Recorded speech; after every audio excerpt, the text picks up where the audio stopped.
friends, welcome to Simi's Edu Center and this is Simi here.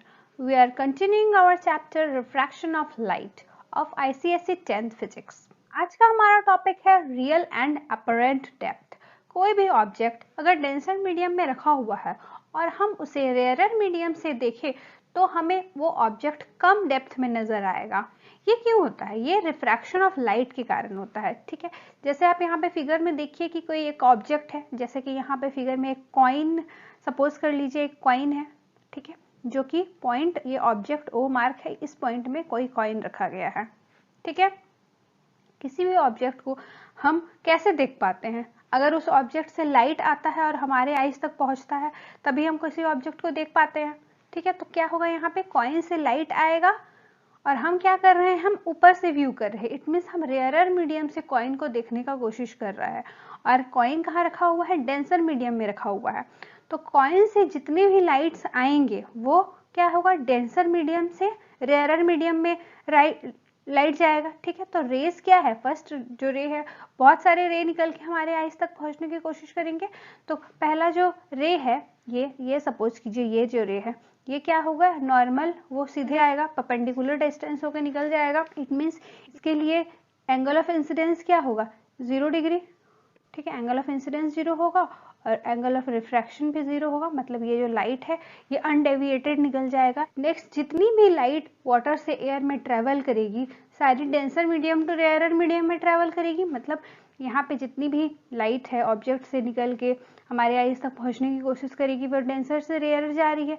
ठीक है, तो denser से रेयरर मीडियम में अगर लाइट मूव करता है तो क्या होता है, away from the normal move कर जाता है। ठीक है, और away from the normal move करेगा जब डेंसर टू रेयरर जाएगा, उसके बाद जहां सारी लाइट्स मीट करेंगे वहीं पर इमेज का फॉर्मेशन हो जाएगा।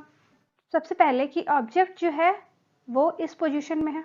ठीक है, इस पोजीशन में ऑब्जेक्ट रखा गया है, आपका ऑब्जेक्ट ओ में। ठीक है, मतलब कॉइन जो है पोजीशन ओ में है और कॉइन का इमेज कहाँ बन रहा है, यहाँ पर पोजीशन आई में बन रहा है। ठीक है, पोजीशन आई में जो इमेज बन रहा है वो कॉइन क्या है, यहाँ पे रियल कॉइन तो है नहीं, यहाँ पे हमें जो इमेज दिख रहा है ये वर्चुअल कॉइन का दिख रहा है। ठीक है, ये कॉइन यहाँ पे रियल नहीं है, ये वर्चुअल पोजीशन है कॉइन का। कॉइन जो है ये अपने रियल पोजीशन से थोड़ा सा ऊपर उसका इमेज बन रहा है। ठीक है, इसलिए हमें वाटर भी कम लग रहा है कि कम डीपर है। एक्चुअल जो डेप्थ है वाटर का वो हम नहीं देख पाते हैं, हम उसका अपरेंट डेप्थ देख पाते हैं कि वाटर कम गहरा है। ठीक है, इस केस में देखिए जैसे लाइट यहाँ से निकल के जा रहा है तो ये क्या हो गया, ये एंगल ऑफ इंसिडेंस हो गया।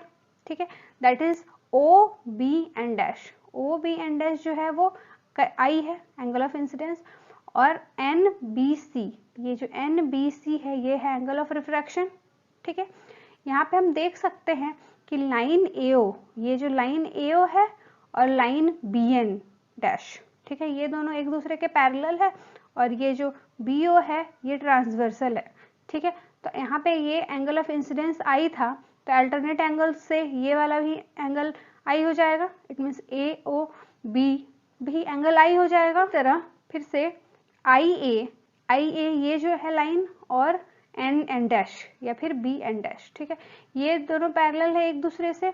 और आई बी सी जो है वो ट्रांसवर्सल है।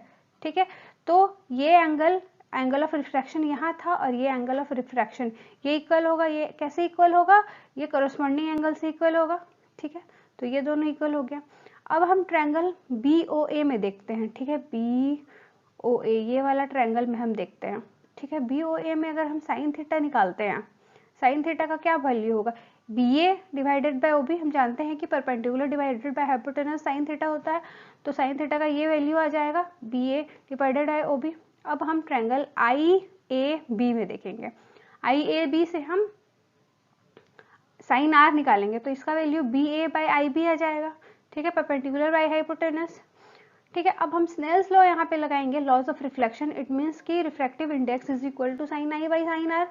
साइन आई का वैल्यू जो ऊपर में आया वो यहाँ पुट कर देंगे और साइन आर का वैल्यू आया वो दोनों पुट कर देंगे हम यहाँ पे। बी ए जो है वो कट जाएगा। ठीक है, तो म्यू का वैल्यू जो है म्यू ए मतलब म्यू एयर का विथ रिस्पेक्ट टू मीडियम। यहाँ पे हम ये जो डेंसर मीडियम है ये वाटर हो सकता है, ग्लास हो सकता है, कुछ भी हो सकता है, इसलिए हम यहाँ पे मीडियम को m से डिनोट किए हैं, वाटर w या फिर ग्लास g नहीं लिखे हैं। ठीक है, तो यहाँ पे refractive index of a with respect to m that medium, ये क्या आ गया हमारा IB by OB। नेक्स्ट अब यहाँ पे देखिए कि पॉइंट B जो है वो बहुत क्लोज है A से, तो हम सपोज कर सकते हैं कि IB वो IA है और OB जो है वो OA है। ठीक है, ये हम सपोज कर लिए। ठीक है, तो रिफ्रैक्टिव इंडेक्स का हम पिछले पेज में निकाले थे फॉर्मूला कि IB by OA है, तो इसे हम IA और OA लिख दिए।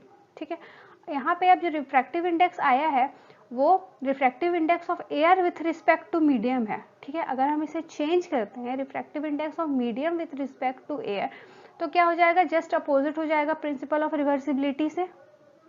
ठीक है, तो ये OA बाय IA हो जाएगा। तो OA क्या है, ये O से A तक ये क्या है, रियल डेप्थ है। कॉइन जो है इस पोजीशन में रखा गया है, रियली यहाँ पर रखा हुआ है, लेकिन इमेज हमें यहाँ पे नजर आ रहा है। तो OA क्या है, रियल डेप्थ है, और IA जो है वो एपरेंट डेप्थ है। ठीक है, तो यहाँ से हम एपरेंट डेप्थ को उधर ले गए और म्यू को इधर ले आए, तो apparent depth is equal to real depth divided by refractive index. ठीक है, अब यहाँ पे शिफ्ट क्या हो गया, कॉइन का पोजीशन था O, अब हो गया पोजीशन I। ठीक है, तो इसमें शिफ्ट कितना हुआ, ये OI शिफ्ट हो गया इमेज का। ठीक है, हमें नजर आ रहा है पोजीशन जो है इमेज का I में, लेकिन है ऑब्जेक्ट O में। ठीक है, तो शिफ्ट क्या हुआ, IA पोजीशन का शिफ्ट हुआ, तो OI शिफ्ट क्या होगा, real depth minus apparent depth. ठीक है, यहाँ से आप रिफ्रैक्टिव इंडेक्स का ये फॉर्मूला देख सकते हैं, ये एक फॉर्मूला है रियल रिफ्रैक्टिव इंडेक्स का, एक यहाँ पे फॉर्मूला है real depth minus apparent depth. ठीक है, ये एक फॉर्मूला निकल के आता है।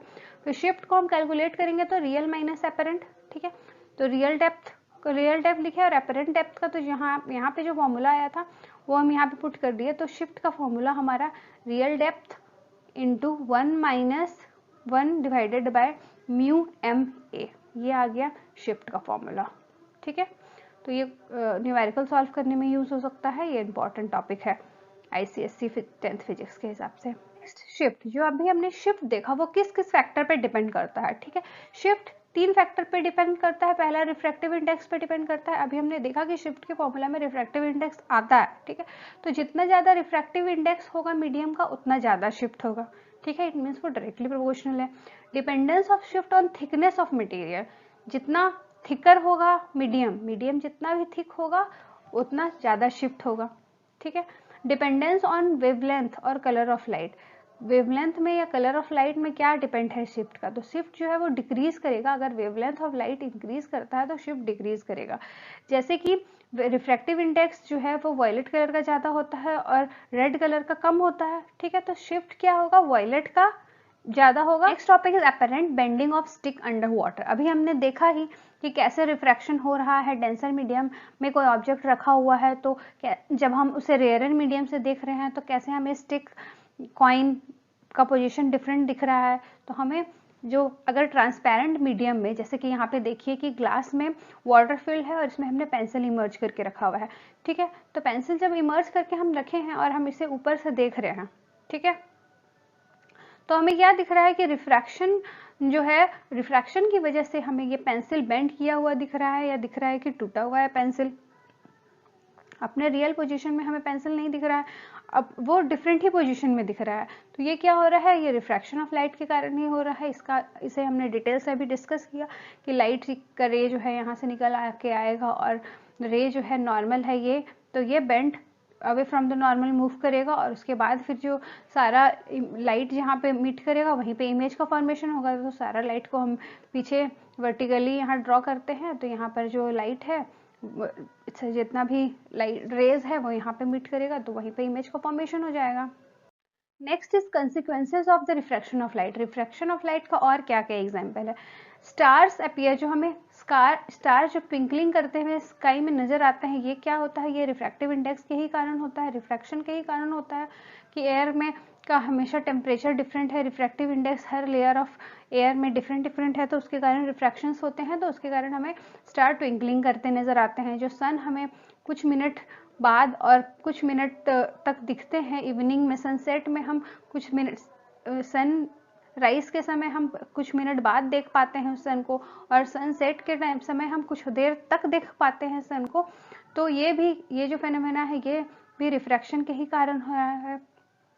फिर प्रिंट हम किए, कोई प्रिंटेड ऑब्जेक्ट है उसे, उसके ऊपर अगर हम स्लैब रख देते हैं, ग्लास स्लैब रख देते हैं, तो हमें क्या नजर आता है, वो जो स्लैब है वो रेज्ड, वो प्रिंटेड ऑब्जेक्ट जो है, प्रिंटेड मटेरियल जो है वो थोड़ा सा ऊंचा उभरा हुआ नजर आता है। तो वो क्या होता है, रिफ्रैक्शन ऑफ लाइट के कारण होता है।